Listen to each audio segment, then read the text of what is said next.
ठिकाणी करण्यात आली होती. काय विषय होता आणि काय मागण्या होता? आज दरवर्षीप्रमाणे यावर्षी सुद्धा सन 2025च्या आखरी हिवाळी अधिवेशनाचं सरकारकडून आयोजन केले जाते.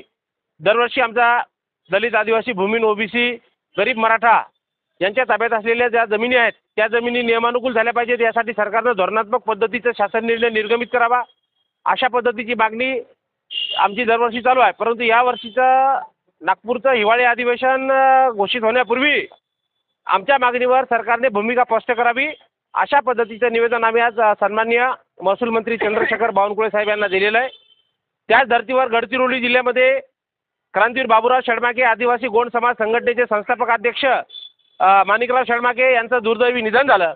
त्यांची पत्नी सरपंच सुरेखा माणिकराव शेळमाके यांनी आज त्या संघटनेची जबाबदारी स्वीकारलेली आहे आणि गडचिरोली जिल्ह्यामध्ये आदिवासीच्या ज्या जमिनी आहेत त्या गैर आदिवासीच्या कब्जात आहेत.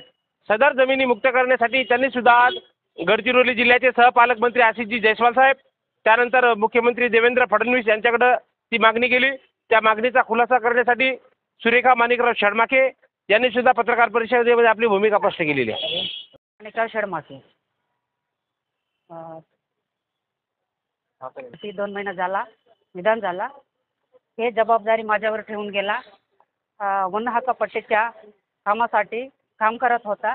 हे कामाच्या बद्दल आता मी अध्यक्ष म्हणून मला साहेबांनी निवडून दिला. त्याच्या हे काम मी समोर नेणार आहोत.